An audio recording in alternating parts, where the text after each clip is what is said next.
வணக்கம். என்னோட பேரு தாமரை செல்வி. இன்னைக்கு நம்ம கேட்டுக்கிட்டு இருக்கிற படத்தோட கதை சர்வாதிகாரி. வாங்க கதையை தொடரலாம். இருந்தாலும் நந்திவர்மர் இழுக்க சந்தேகமே வேணான்னு மந்திரி சொல்ல, அப்ப அங்க ஒவ்வொரு சேனை தலைவர்களா உள்ள வர்றாங்க. அவங்க முன்னாடி மந்திரி நின்னு, பெருமைக்குரிய சேனை தலைவர்களே, ஒரு வருத்தமான செய்தி. ராஜாங்க மரியாதையோட வந்துகிட்டு இருந்த உங்களோட அன்புக்குரிய தளபதி உக்ரசேனரை பட்டாளத்திலிருந்து ஓடி போன பாதகர்கள் 3 முறை சுட்டு கொண்டுட்டாங்கன்னு ரொம்ப சோகமா சொல்றார். அதை கேட்டு அங்க இருந்த சேனை தலைவர்கள் ஒருத்தர் பார்த்துக்க, உடனே அவசரமா மகாவர்மரின் நந்திவர்மர் ஆரம்பிக்க, அவரை தடுத்து, எனக்கும் தெரியும், ஆனா அவருக்கு பூரண மரியாதை காட்டி துக்கம் கொண்டாட இப்ப நம்மளுக்கு டைம் இல்ல, ரத்னபுரி மேல உடனடியா படையெடுப்பு தொடங்கணும்னு சொல்லிட்டு அந்த சேனை தலைவர்களை பார்த்து, நந்திவர்மரை மகாராஜாவோட உத்தரவுப்படி உங்களோட தளபதியா நியமிச்சிருக்கேன். அவரோட தலைமையில இந்த யுத்தம் நடக்கும். நீங்க உக்ரசேனர்கிட்ட காட்டின அதே விசுவாசத்தை புது தளபதி கிட்டையும் காட்டுவீங்கன்னு எதிர்பார்க்கிறேன்னு மந்திரி சொல்ல, சேனை தலைவர்கள் தலை குனிஞ்சு அதை ஏத்துக்கிறாங்க. இதை சொல்றதுக்காகத்தான் உங்களை வரவழைச்சேன்னு மந்திரி சொல்ல, சேனை தலைவர்கள் திரும்ப வணங்கிட்டு அங்க இருந்து போயிடுறாங்க. அவங்க போனதும் நந்திவர்மர் கிட்ட, நான் உடனடியா தலைநகர் போய் மத்த விஷயங்களை கவனிக்கணும்னு சொல்றார் மந்திரி. அதுக்கு நந்திவர்மர், இவ்வளவு அவசரம் கூடாது, ஒருவேளை காரியம் கைகூடலைன்னா நந்திவர்மர் கேட்க, அதை கேட்டு சிரிச்சுட்டு, தளபதி தப்ப மாட்டார், அவரோட பிரேதத்தை ராணுவ மரியாதையோட அடக்க செஞ்சதுக்கு அப்புறம் நீ ரத்னபுரி மேல படையெடுக்கணும்னு ஆணையிடுறார் மந்திரி. சரி, உங்க இஷ்டப்படி செய்யறேன்னு ஒத்துக்கிறார் நந்திவர்மர்.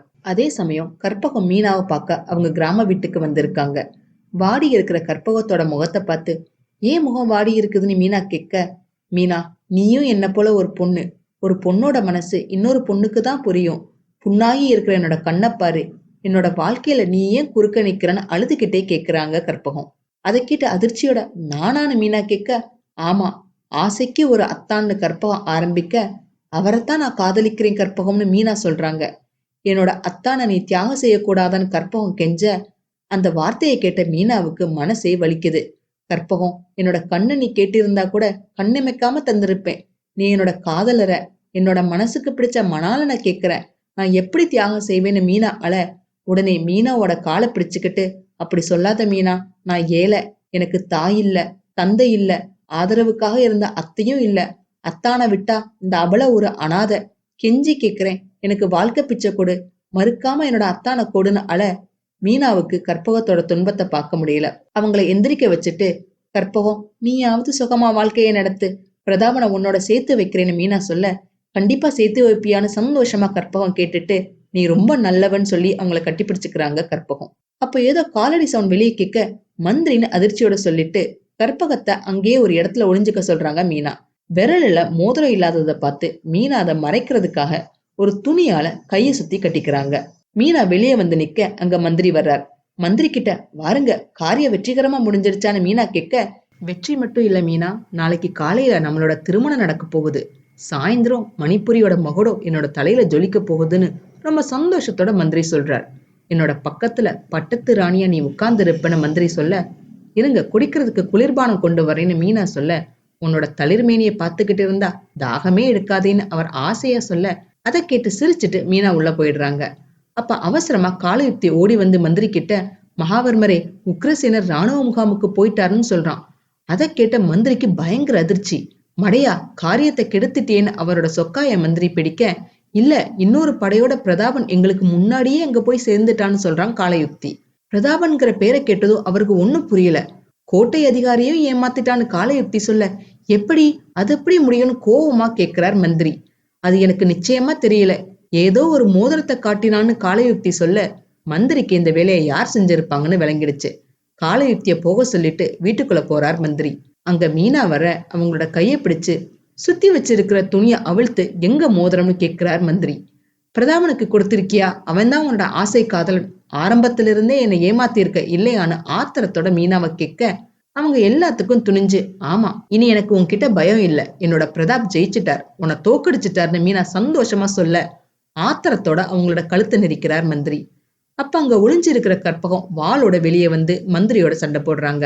ஒரு கட்டத்துல கற்பகத்தை தள்ளி விட்டுட்டு அவங்கள தன்னோட வாளால குத்திடுறார் மந்திரி. அதை பார்த்து அதிர்ச்சியில நிக்கிற மீனா மந்திரியோட கவனம் தன் மேல திரும்புறத பார்த்து அங்க இருந்து ஓடுறாங்க. மந்திரியும் அவங்கள துரத்திக்கிட்டே ஓடுறார். வெளியே வந்து பார்த்தா அவர் முன்னாடி பிரதாபன் நிக்க, அவருக்கு பின்னாடி மீனா நிக்கிறாங்க. சரியான சந்திப்பு, இனி நீ தப்பிக்க முடியாதுன்னு பிரதாபன் சொல்ல, உனக்கு இங்கேயே சமாதி கட்டுறேன்னு மந்திரி சொல்லிட்டு தன்னோட வாளை எடுத்து பிரதாபன் மேல வீசுறார்.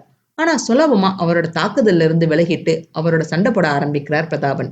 ஒரு வழியா சண்டை போட்டு மந்திரிய குத்தி கொன்னுடுறார் பிரதாபன். கற்பகம்னு மீனா சொல்ல கற்பகமான 2 பேரும் விழுந்து கிடக்கிற கற்பகம் கிட்ட போறாங்க. அத்தான் வந்துட்டீங்களா? இனி உங்களோட காதலியா மீனாதான் இருக்கணும், அதுதான் நியாயம். மீனாவை சந்தேகப்பட்டேன், அதனாலதான் சாக போறேன்னு அவங்க சொல்ல, அப்படியெல்லாம் சொல்லாத கற்பகம்னு 2 பேரும் சொல்ல, இல்ல அத்தான், நான் வாழ முடியாதவ, மீனா அத்தானை பாத்துக்கோன்னு சொல்லிட்டு இறந்துடுறாங்க கற்பகம். நந்திவர்மரையும் கைது பண்ணிடுறாங்க. மந்திரியோட மாய வலையில சிக்கிட்டேன், மதிமோசம் போனேன், பதவி ஆசையினால பகுத்தறிவு இழந்துட்டேன், தன்மானம் இழந்துட்டேன், தாய்நாட்டுக்கு துரோகம் செஞ்சு துணிஞ்சிட்டேன், என்னை மன்னிச்சிடுங்கன்னு நந்திவர்மர் தளபதி கிட்ட கெஞ்சுறார். மன்னிப்பு, நீதி நேர்மை சட்டம் தெரியாத உனக்கு மன்னிப்பு. இந்த தேசத்துல விஷ பூச்சிகளை கூட வாழ விடலாம், உன்ன மாதிரியான 5ஆம் படைகள் இருக்கவே கூடாது, இழுத்து செல்லுங்கள்னு ஆணையிடுறார் தளபதி. அடுத்ததா தலைநகருக்கு போய் மன்னரை சந்திக்கிறார் தளபதி. மன்னர் தளபதியை பார்த்து நல்ல சமயத்துல வந்தீங்கன்னு சொல்ல, அதுக்கு தளபதி நாட்டை பிடிச்ச பீட ஒளிஞ்சிடுச்சு, மந்திரி மகாவர்மன் மாண்டான்னு சொல்ல எல்லாருக்கும் பயங்கர சந்தோஷம். நிம்மதியா பெருமூச்சை விட்டுட்ட மன்னர், கைதியா இருக்கிறது ரொம்ப கஷ்டம், இந்த அரண்மனையில கூட மூச்சு முட்டிடுச்சு, நாளை தர்பார் கூடட்டும், ஒரு முக்கியமான பிரகடனம் அறிவிக்க போறேன்னு சொல்றார் மன்னர். அடுத்த நாள் அரச சபையில, அன்புள்ள பிரஜைகளே, இனிமேல் ரத்னபுரி மேல போர் தொடுக்க போறது இல்ல, அந்த திட்டம் சர்வாதிகாரியா ஆகணும்னு நினைச்ச மந்திரி மகாவர்மனோட சூழ்ச்சி, அவன் மாண்டான், அவன் கூட இருந்த தேச துரோகிகள் எல்லாரும் கைது செய்யப்பட்டுட்டாங்க, இதுவரை நடந்ததுக்கு என்ன மன்னிச்சிடுங்க, மக்கள் ஆட்சிதான் மகிழ்ச்சி தரும்னு புரிஞ்சுக்கிட்டேன், இனிமேல இந்த மணிப்புரி ஒரு முடியரசு இல்ல குடியரசு தான், பேரளவுக்கு தான் மன்னன், ஆள போறது நீங்க தான், உங்களோட முதல் ஜனாதிபதியா நான் தளபதி உக்ரசேனரை நியமிக்கிறேன்னு அறிவிக்கிறார் மன்னர். உடனே தளபதி உக்ரசேனர் வாழ்கன்னு கோஷம் முழங்குது. உக்ரசேனர் மக்களை பார்த்து, மதிப்பிற்குரிய மக்களே, உங்களோட பிரதிநிதியா நான் நியமிக்கப்பட்டிருக்கேன், உங்களோட கட்டளைப்படி நடக்க வேண்டியவனா, இனி உங்களோட விருப்பப்படி இங்க ஜாதி இருக்காது, ஒரே நீதிதான் இருக்கும், சர்வாதிகாரம் இருக்காது, சமத்துவம் இருக்கும், குலம் ஒண்ணுதான், கடவுளும் ஒண்ணுதான், கண்மூடி வழக்கம் எல்லாம் மண்மூடி போகும், இவைகள் தான் இன்னையிலிருந்து அமைய போற ஆட்சி, அதுக்கு உங்க ஆதரவும் ஒத்துழைப்பும் தேவைன்னு சொல்றார் தளபதி. அதை கேட்டு அங்க இருந்த மக்கள், தளபதிகள், வீரர்கள் எல்லாரும் கைதட்டுறாங்க. ஆரம்பத்துல இருந்தே மந்திரியோட சூழ்ச்சிகளை மட்டம் தட்டி கடைசியில தன்னோட வாள் வலிமையால மந்திரிய கொன்னது பிரதாப வீரன். அவன் சிறந்த தேசபக்தன், அது மட்டும் இல்ல, மந்திரியோட கல்லறை மேல குடியரசு கட்டப்பட காரணமாக இருந்ததும் பிரதாப வீரன் தான். அவனை நாட்டோட தளபதியா நியமிச்சிருக்கேன்னு சொல்ல எல்லாரும் கைதட்டி ஆரவாரிக்கிறாங்க. அதை தலை வணங்கி ஏத்துட்டு, தோழர்களே, சுதந்திர குடியரசோட இராணுவத்துல யுத்த வெறி இருக்காது, அன்பும் அஹிம்சையும் கொண்ட அறநெறி இருக்கும்னு சொல்ல உடனே எல்லாரும் தளபதி பிரதாப வீரனுக்கு வாழ்கன்னு கோஷம் போடுறாங்க. மணிப்புரியில பல ஆண்டுகள் கழிச்சு மழை பெய்யுது. அந்த மலையில ஒரு குடைக்குள்ள மீனாவும் பிரதாப வீரனும் காதல் பாட்டு பாடி சந்தோஷமா இருக்காங்க. இதுதான் சர்வாதிகாரியோட கதை. இந்த பதிவு உங்களுக்கு பிடிச்சிருந்ததுன்னா லைக் பண்ணுங்க, ஷேர் பண்ணுங்க, சப்ஸ்கிரைப் பண்ணுங்க.